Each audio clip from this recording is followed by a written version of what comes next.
on the all-girl thing. All right. All right, we will get started with case study 2. Again,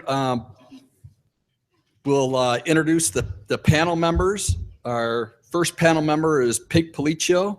She works for the Department of Lands as a contractor, with her focus being solely on getting good neighbor authority stood up here in Idaho, and we'll talk about that in a little bit. Our second panelist is Cheryl Probert. Cheryl works for the Forest Service. She is the Forest Supervisor on the Nez-Clearwater National Forest. And our third panelist is Zoanne Anderson. Zoanne works for the Department of Lands as the area manager at our Maggie Creek area in Kamiah.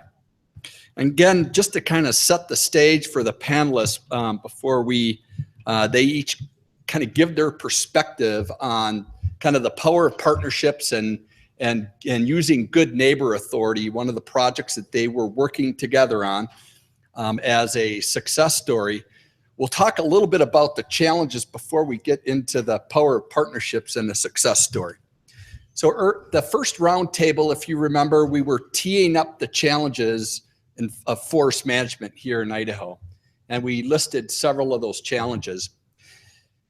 With the Farm Bill, 2014 Farm Bill, there were a couple of authorities that were stewardship contracting was permanently authorized under the 2014 Farm Bill. There was the Healthy Forest Restoration Act amendment in the Farm Bill, which allowed the governors as part of that amendment to designate these insect and disease areas. So here in Idaho, we designated, the governor submitted the package for 50 proposed treatment areas totaling 1.8 million acres. So we had those proposed treatments. They were approved by the Secretary of Ag here in Idaho. And the Department of Lands, once that work was done, we thought, all right, our work is done. So Director Schultz and myself met with the governor, and then the questions became, well, how do we start to get this work done? How do we help increase the amount of work, knowing what the scale and magnitude of the issue was? And I'm going, and the thought for me as we walked away from that meeting and going back towards the office with Tom, I kind of thought of the movie Princess Bride.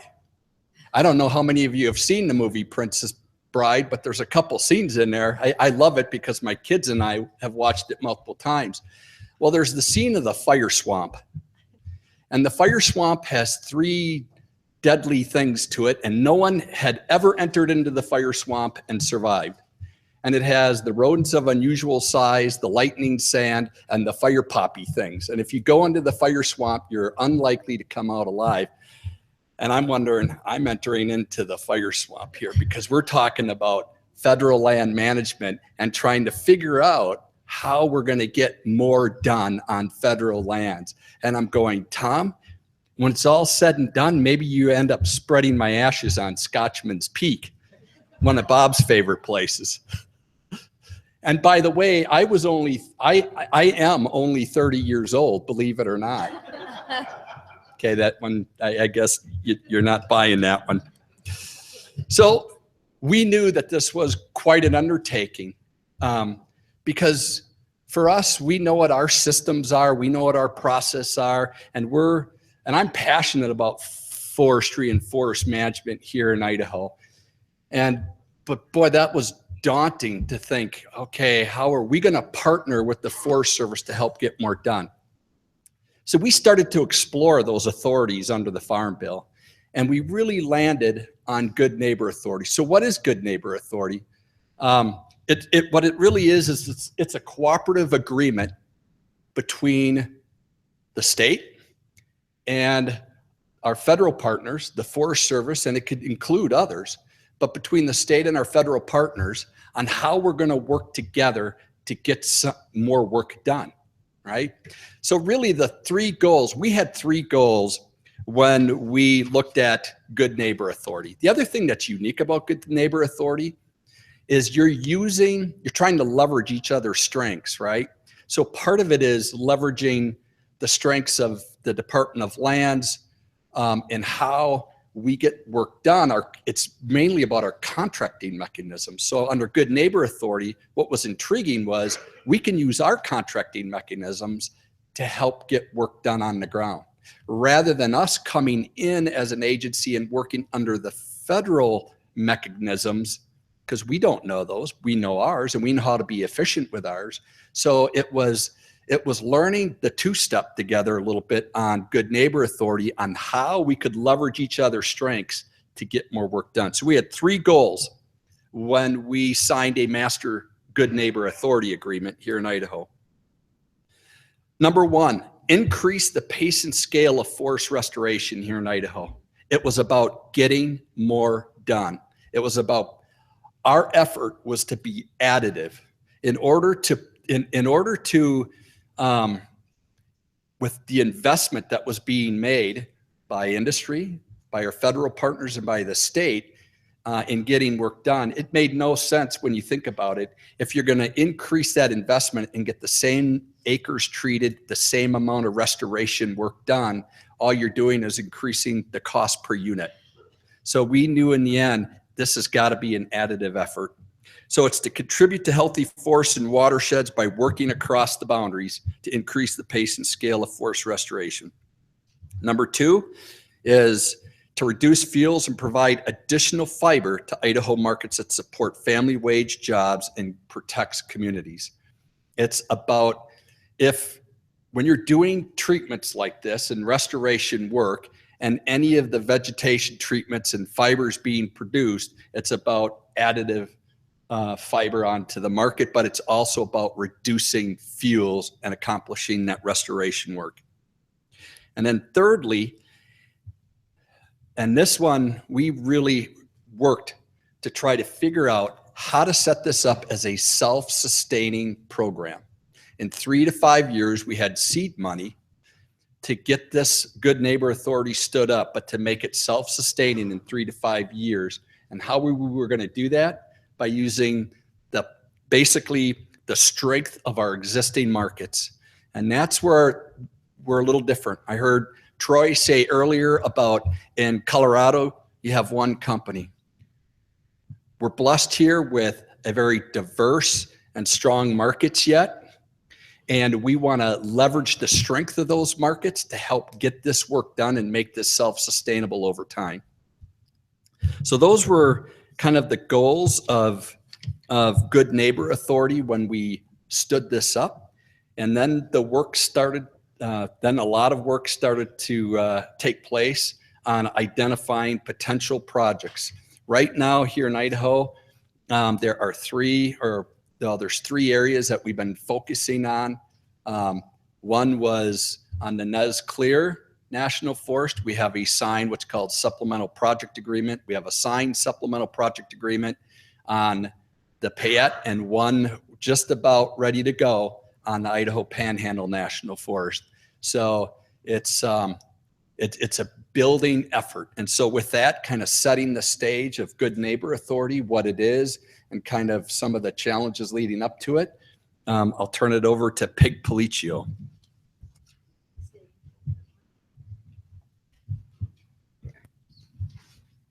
On?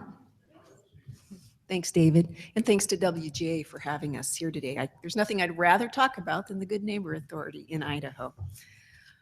So as David mentioned, just over a year ago, Idaho Department of Lands asked me to come on and to help them stand up this initiative. Why me? Well, I'm a 27-year veteran of the Forest Service, worked with many states over the years to develop agreements on behalf of the Forest Service, having a very strong knowledge of who the Forest Service is, what the authorities are, how we do business, and also a very long-term relationship with the state of Idaho, the Idaho Department of Lands, in fire management, in forestry, and in stewardship. So they asked me to help out with this, and at first it didn't seem like such a good idea since I just retired, but then I thought this is a great way for me to contribute to something I feel passionate about with the stewardship of our public lands. And so what did they ask me to do? Well, they asked me to figure out sort of this authority and how we would put it to use in Idaho. My first task was to get with with David and others and talked with our regions about development of a master agreement under the Good Neighbor Authority. It provides the authority and the sideboards for how the business should be done between the state and the federal government. It was well spelled out in the Farm Bill, and then the Forest Service, working with the states at the national level, had developed some templates that we could go to help frame this relationship. We were able to put that into place with the regional foresters in 6 months or so, very quickly. It was not a problem at all. And then to visit with all of the forest supervisors in the state on behalf of the state of Idaho to find out who had an interest in this relationship, who wanted to work with us in a new way. And I have to tell you, there was a resounding yes from our national forest supervisors and their staffs to say, you know, this is something new, but we're willing to try it. How can we make this work? We're going to focus now on the heart of Idaho, the Nez-Clearwater National Forest and the Maggie Creek supervisory area of the Idaho Department of Lands, where the very first supplemental project agreement in Idaho was signed, and where in fact we have just sold a timber sale, which is also a restoration project. Cheryl will talk in more detail about. So what is a SPA? What does this agreement look like? It's called a supplemental project agreement. It's a 10-year agreement between the state of Idaho and the federal government, the Forest Service. It says that we can do any restoration projects on those federal lands as their agent on behalf of them to increase pace and scale to get to these goals that David talked about, including increasing fiber to Idaho markets and to build a self-sustaining program. Restoration projects, what does that mean? Everything that the Forest Service does on the federal lands can be done under this agreement as their agent on behalf, except for new road construction, which was specifically left out of the Farm Bill authority. And it's caused us some problems, and we can talk more about that. So what does it do? We're going to leverage state processes and procedures. We're going to use the assets of the state to help out where it makes sense for the Forest Service. That's what this is all about. And the beauty of this tool is the revenues from timber sale projects, for example, can be reinvested back on those lands, just like retained receipts for those of you that are familiar with stewardship. We can generate revenues and reinvest it right back on those lands to increase pace and scale, to reinvest in NEPA, reinvest in NIFMA or surveys, reinvest in watershed restoration work that needs to be done. And while the focus is the federal lands, we can also work on all lands. So where there are problems on private lands and in agreement with the forest supervisor, we can take these revenues that are generated and put them back on the landscape where it makes sense to all of us. So that's one of the beautiful things about this new tool and this new authority. I think that's all I'll say about the agreement. It was not a difficult process. I think with the Nez-Clearwater, it took us 6-7 months to produce this agreement on how we would do business together. And I want to tell you about some of the qualities of the people, the leadership that brought this to fruition so quickly. Behaviors. So leadership alignment, clearly, you know, it was visible and engaged leadership at the forest and area level, and the transference of that to their staffs. They showed up and their people showed up, and they put their best and their brightest people on this that wanted to make it happen. They had the will to make it happen. Focus, they drove the results. They brought the right people to the table with the right technical skills and the right attitudes, and they stayed with it. They were engaged. They were transparent and flexible. Transparency. Cheryl laid out her program for us, the state, said, here's my 5 to 10 year program. Let's walk through all of these projects and see which one might be a good fit for you all, which ones might be a good fit for you all, and what might be a good fit for us. I mean, it's absolute transparency in getting to the first project, which we knew, everyone knew we wanted to be successful. Flexibility, we've heard that word over and over and over again. I saw flexibility we consulted some of the Forest Service experts at the national level in the vegetation management workshop or shop, at the regional scale in Region 1, Northern Region, and with local experts, flexible. Everybody's saying this tool is designed to be flexible. Don't get wrapped around the axle on technical issues. Don't go there. We want this to be flexible. You guys figure it out at the local level. And so we used all of that. And then finally, on these leadership at the local level, and I know we have it at all levels, but I saw it up close and personal. Courage, the first to do this. Absolutely fire swamp territory where lots of things can happen. But they have a spirit of innovation. They're willing to learn together and adapt. We know we're going to hit bumps. We absolutely will. We've hit a few, but none of them stalled us out very long. And we know that we're going to keep getting after it together. So with that, I'll turn it over to Cheryl.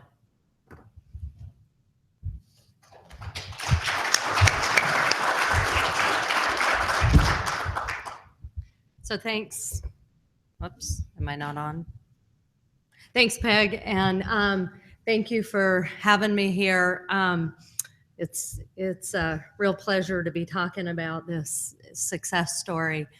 So, you know, in comedy, they say that timing is everything. And I really think in affecting change in a bureaucracy, same thing, timing is everything. So I want to talk a little bit about the timing of when we initiated this effort. In 2015, towards the end, the Forest Service came out with its strategic plan that very clearly laid out our agency's goals around accelerated restoration, building resilient ecosystems, mitigating fire risk, strengthening our communities, and building connections with our communities, and exchanging natural resource knowledge. So as a forest supervisor, I was talking about all this stuff with my staff, and their eyes were kind of glazing over. And then we started rolling in the cohesive strategy, like, okay, well, if I talk about it in this context about building resilient communities and fire adapted ecosystems, then we're going to get rolling, right? Yeah, a few more heads are nodding at that point. Then we talk about the all lands approach, and the secretaries want us to really work across boundaries, and isn't this going to be great? And you know, look at how inextricably we are combined with our communities here in the Clearwater Basin. You see it when you walk in the grocery store. You know it when you drive through town, that every decision we make impacts people specifically. And our agency wants us to do more. And we needed to do more. We needed to do more for our communities. We needed to do more for those resources that we love. And we needed to do more out on the landscape. And then you drop a firebomb, literally, onto us in the summer of 2015. And within 3 days, we had 250 fires or something like that. And by the end of a month and a half later, we had over 250,000 acres of burned landscape in our front country in the basin, on IDL lands, on private lands, on National Forest System lands. We had 192,000 acres go up, most of that in our eroded front country. Most of that, or about half of that, where we had projects planned. You heard Will talk about our affectionately referred to as our mid-seral bulge of vegetation that we need to restore. And we had projects planned in areas that went up in smoke, literally. So you drop all this on there, and it really just showed the need to do more work. And it also threw Zoanne and I into a partnership that, you know, a lot of our folks had been working together in the fire arena for a long time. We were fairly new to our jobs and our partnership, and we were joined at the hip. And we, again, another thing that was born out of this kind of very dramatic season was a group called the North Central Idaho Wildfire Restoration Group, which is a group of state, federal, local land managers who came together to try to help our communities restore themselves and do rehab on private lands and come together around this really dramatic event. So we had a lot of focus, a lot of energy. We needed to do more. And I was running with about 40-third of my non-fire workforce was vacant. And it's a little bit tough to get a lot of stuff done when you're running with those kind of vacancies. So GNA and working with IDL was how we changed this into not more with less, but more with more. IDL was the more to help get work done out on the ground. So we launched into developing the spa. And when we were, another real key part of that success story was what project were we going to roll out of the gate with? So the spa is this 10-year thing, and we can do everything together. So where are you going to start? Well, because of what was going on in our communities, because of the need to get work done out on the ground, to get a product to our infrastructure to help with the social and economic sustainability, it was really important to us that we did on the ground work. So we don't have a lot of shelf stock on our forest, but we had some. And we had some projects that were sitting there that we couldn't administer the timber sales. So those were where we really focused. And we came up with this. We had a variety of those. We talked back and forth about what was going to work best in terms of looking at places that the IDL folks were familiar with. We had a couple of projects way out in the Tules, but they didn't have a lot of experience there. So we were looking for familiarity. We have a lot of issues in the basin, resource issues around salmon, steelhead, landslide prone, soils, you name it.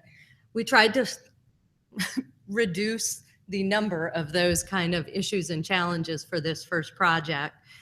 So we came up with it's a commercial thin project, the Wapiti sale, and about 200 acres, 4.4 million board feet. And that was the one we wanted to concentrate on. So we worked on, in large part, the contracting piece. We have a lot of restoration opportunities along with that sale, and it also happens to be in one of the drainages, Lolo Creek, that the salmon and steelhead are not stable or increasing. So we have a lot of opportunity to do work. In our part of the world, a lot of our aquatic restoration work does revolve around roads, either decommissioning, reconditioning, upsizing culverts, surfacing. So that inability to deal with roads under the Farm Bill Authority presented some real challenges that we had to work our way through. And in fact, it made the project much more difficult than it would have been for us to just offer it ourselves.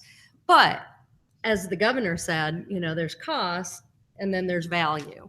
And so the value of us continuing to move forward was that we learned a lot.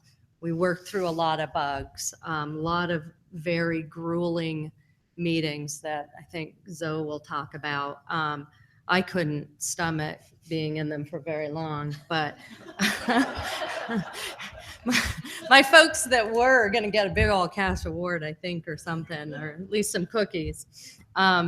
So looking to the future, some of those great opportunities that I really see are and a little bit of challenges. We need to really recognize that both internally and externally, there's a lot of trepidation. We might be out in the middle of the fire swamp and having a blast because we figured it out. But there's a whole lot of people in both organizations and certainly externally who are very skeptical. One thing that we did purposefully also with Wapiti is we have 2 other timber sales that we've offered under that same NEPA document. So we'll be able to take those skeptics out, show them out on the ground. This is what it looks like when the Forest Service administers it, and this is what it looks like when the state does it. And it's going to be the same. So it'll be a really good demonstration. We have generated we have this great thing called cedar in the Clearwater Basin. And that enabled us to generate over $1 million in project income funds from this first sale. So that's the money that we will reinvest into restoration and then into what I would like to have as kind of joint future planning. So as we look at our out-year planning, we work with our North Central Idaho Wildfire Restoration Group on their needs. We work with IDL on where they're going with endowment lands, where we need to address fuels and the wildland urban interface. And, you know, like you heard from Will, we've got forest restoration needs everywhere. So that's going to be really exciting, but it's also going to be challenging for us to make sure that we're using that income in the right place to do the right kind of work that's going to keep us on that upward trajectory to accelerate that pace and scale. So the last thing is we need to really continue this whole joint communication, joint learning, joint monitoring. This is an awesome place to change the conversation around ownership of lands and stop wasting our energy on talking about whether it's blue lands on the map or green lands on the map, and put our energy into getting more work done. So I'm looking forward to it. It's a great program, and take it away, Zoe.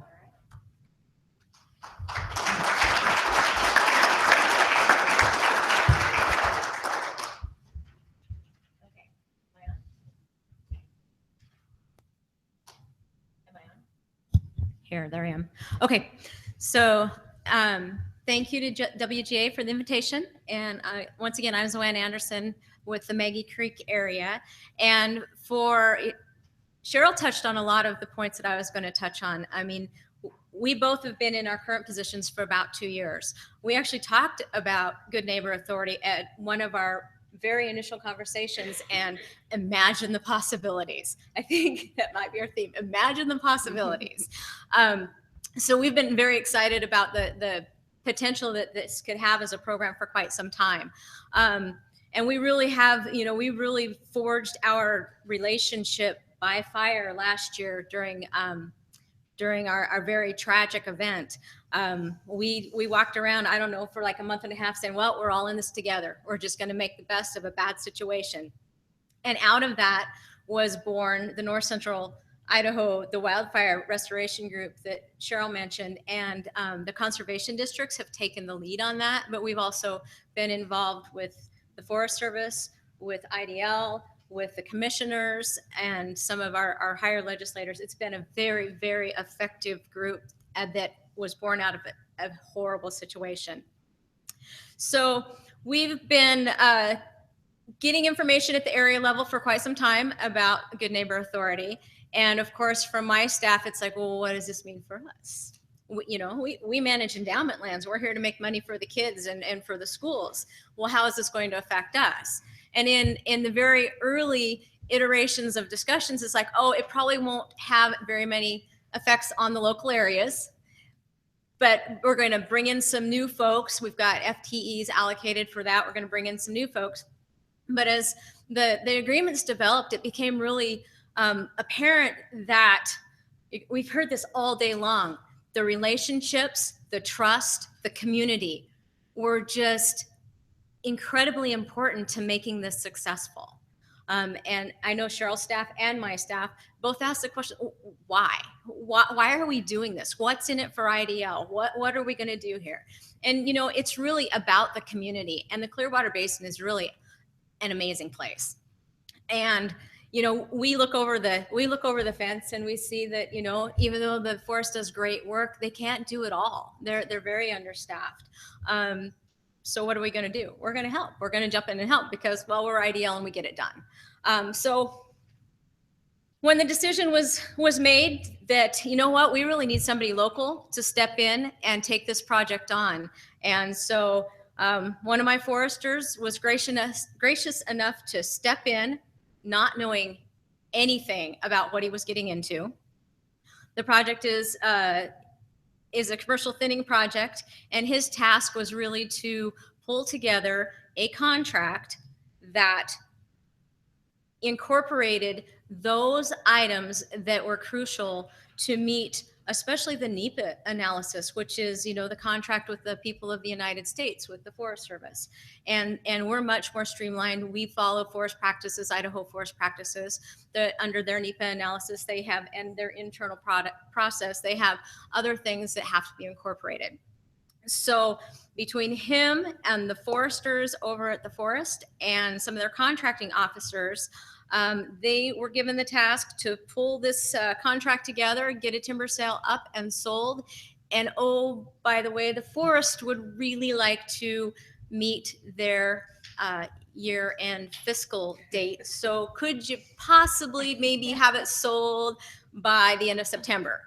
And we were having this conversation in mid-August. No problem, we get it done. So they put their heads together. They had such a tight timeline, which I think was really a benefit, because with a lengthened timeline, people can sling a lot of stuff and bring up all these questions, and rather than having the mindset of, we're going to make this work. There's got to be a way to make this work. And so, with that attitude, anything that came up, it's like, oh, well, let's figure this out. And so there was a lot of communication back and forth between the IDL and the forest. It's like, well, would this work for you? Well, wait, what is the intent? There was a lot of questions about, what is the intent of this clause in your contract? Oh, okay, well, would this work? If we wrote it this way, would that work for you? Would that be sufficient? And so Ben Baldwin actually created a contract that will be the template for future projects. I don't know that he understands what he just did. He's a rock star. So that from our perspective, we're just really excited about the potential for moving forward. McFarland Cascade purchased the first sale, and they're looking to start work probably after spring breakup this next year. So that'll be the time where we start, gathering our collaboration partners together and start doing some field tours and, let folks see what we can do on the ground if we work together. I think that's it.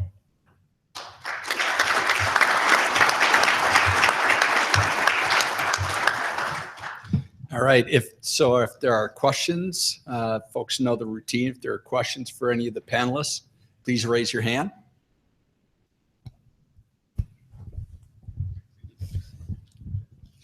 Ready? Gordon Cruikshank out of Valley County, Idaho. One thing that concerns me when you talk about the receipts go directly back onto the land, and that's great for that region that it's happening on, but we lose our 25% rule for schools and road maintenance. So any consideration in that when you look at the good neighbor policy or how that could even work? And I know it's not in the Farm Bill, but did you guys even think about that when you were talking about this? Thank you.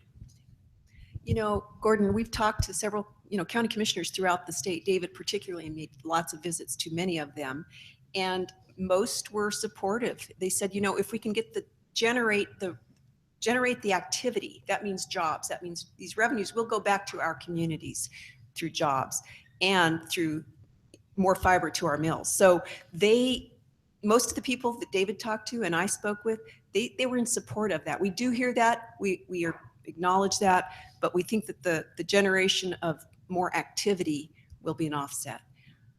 And that, to add to that, we did talk a lot about that, and it's part of the reason that we have to be very deliberate about using this program to be more and to be additive, that it's not now or in the future a way to get our existing program of work done. It's a way to get more done.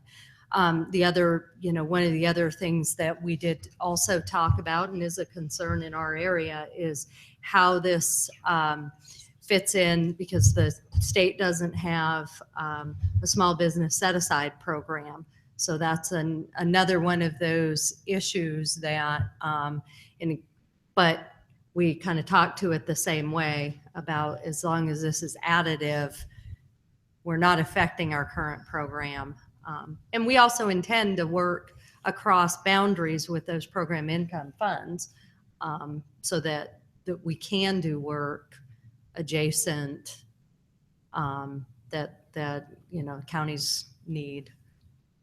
And Gordon, one more thing, just a little bit, the partitioning of some of those funds, there is a small part that will go into the payments for counties formula, as I understand it, because the state is going to pay fair market value for that stumpage. And that's calculated differently under Good Neighbor Authority than normally.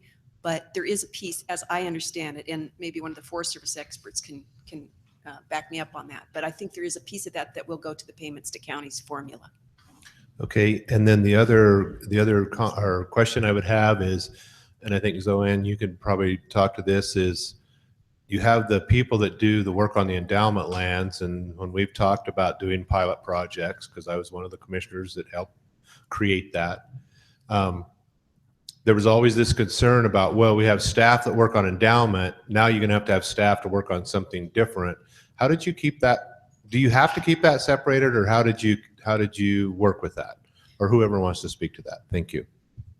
So Gordon, we actually are keeping that separate. We actually have funds set aside that are the Good Neighbor Authority funds, and we just charge it out as a project code whenever our staff works on that. Because you're right, our endowment foresters are just that. They're endowment foresters. As we grow the program, we're looking at, we've already hired our program manager for the program out of Coeur d'Alene. But as we get going and hopefully build the program, we actually would like to add staff so that we aren't taking anything away from our endowment foresters and making sure that they're doing good work. For this first project, we felt it was important for the success of it to do a little work juggling within our area to make sure that we could do both.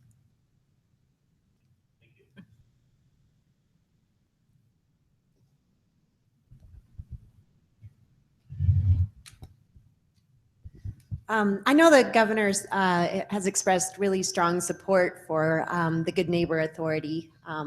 And I'm familiar a little bit with Montana and Oregon's program, and their legislators have chipped in pretty heftily on the financial side. Do you have any indication that Idaho will step up our financial support?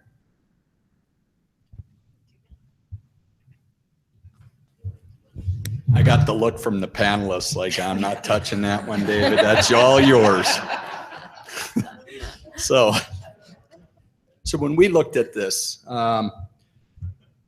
we really wanted, we knew we were going to need seed money, and we wanted to start small. And we also knew that as we took on the right projects here, that who were the beneficiaries of that, right?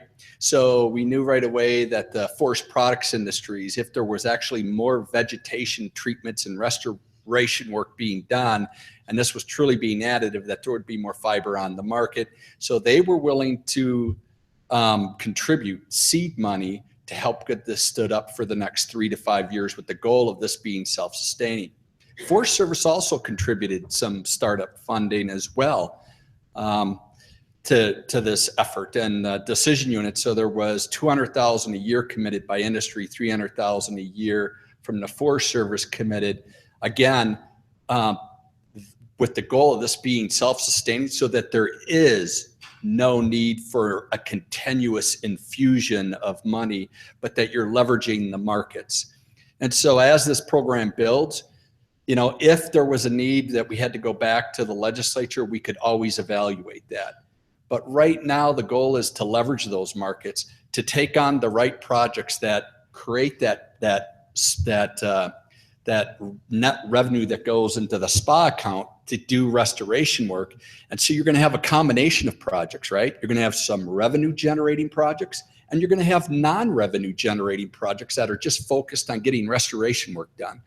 But it's picking the right projects and using the funding that's generated by those revenue generating ones to get additional non-revenue generating work done on the ground as well. So there's restoration work done within the revenue generating projects, and then there's restoration work done that is not revenue generating at all. So that's the goal. It's the commitment is there for us to really to try to make this work and to develop a model. Because I'm sorry, there's not enough money out there. When you look at the scale of the issue here, if you're dependent on either federal dollars or even state dollars to keep a system rolling, We all know that's not going to happen. And so it's trying to be creative.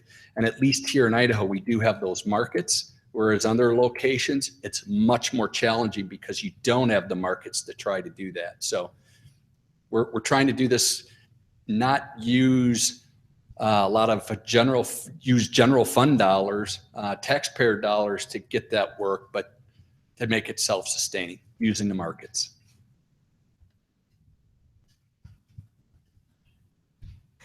I have a question. Litigation, and what risks of litigation are there to the Good Neighbor Authority?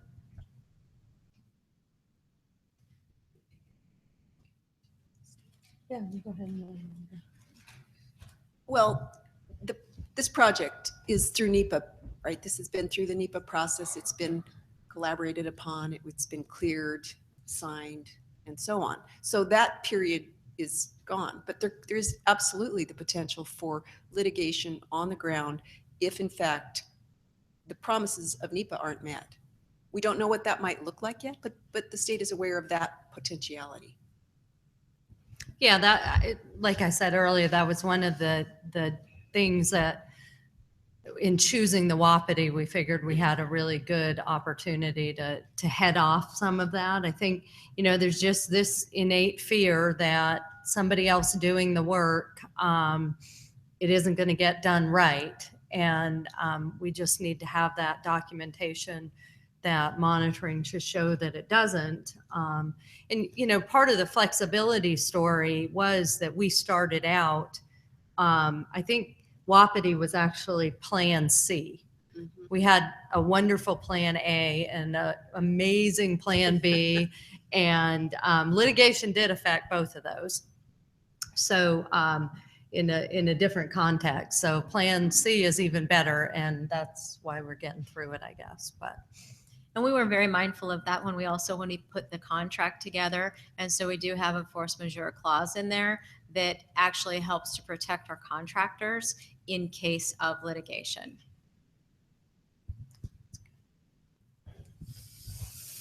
John Roberts, Boise County, and also with the Idaho Forest Restoration Partnership. Kudos to both agencies for making this work as well as you already are as you get started doing this. Now that you're walking, I'm gonna see if I can't get you to run or maybe even sprint. Is there potential? The thing I hear over and over and over again is that aside from having the manpower to put timber sales together and to administer them, one of the big needs the Forest Service has is the experts, the scientists to do NEPA and to do data collection and to get through that very onerous part of the process. Is there potential for GNA to help with that? There absolutely is, John. With those revenues and in agreement between the state and the Forest Service, we can take those revenues, if that's the highest priorities, and we can go to the private sector and get those skills. In fact, the state has begun that outreach to the private sector to find out what the skills pools are that are readily available so that we can push the button and fill in on NEPA teams.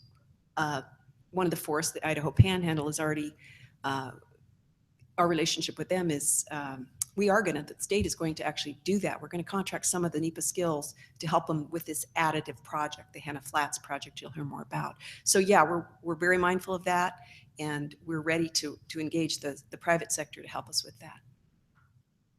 I think another cool thing about how it all grew organically on different units, but the forests that have spas in Idaho are doing things differently. We're all taking a different initial type of project approach. Like you said, the Panhandle is doing different. I think the Payette you'll hear more about. They're doing more of the layout, and so we're going to have additional bridges across the fire swamp, maybe, or at least a pathway. So I think that's another good thing about this year of learning. I think we're going to close it down at that point, mainly just to keep things, because we got one panel left that's going to build upon what we just heard. And then I don't want to mess up refreshment time too badly. So So again, just to wrap this up from a success standpoint, it's early, right? We've got a master agreement. We got the supplemental project agreement. We've sold the first G&A sale, if you will. We're working on a project up at near Priest Lake on the Panhandle. It's called Hannah Flats. Taking that one from start to finish. That is going to be exciting there. The Wapiti timber sale, be administering that, and then doing the sale layout work with the payette and see where things go from there. But, you know, we started small. We were trying to pick the right projects. Those local relationships you heard here, to be successful, really having those strong local relationships.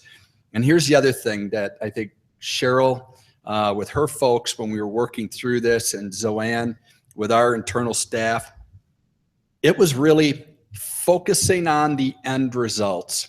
Our processes are different. Our cultures of our agencies are different. But when we got together and started looking at this, we could have found a million reasons not to do something. We said, you know what? If we don't go down this road, we already know what's happening out there on the landscape, right? We already know the train wreck that's coming, but we have to try something, and we might fail or we might be successful because we're entering into that fire swamp, but it's those relationships, it's being committed to working through the issue, and it's focusing on the end results so that when we do get work done on the ground and we're standing there looking at one administered by the Forest Service and one by the state, you go, you know what? Yeah, we have different ways of getting there and process-wise, but we ended up with what we all agreed to on the ground. And that's what we're all looking forward to. So thank you, and let's please give the panel a big hand.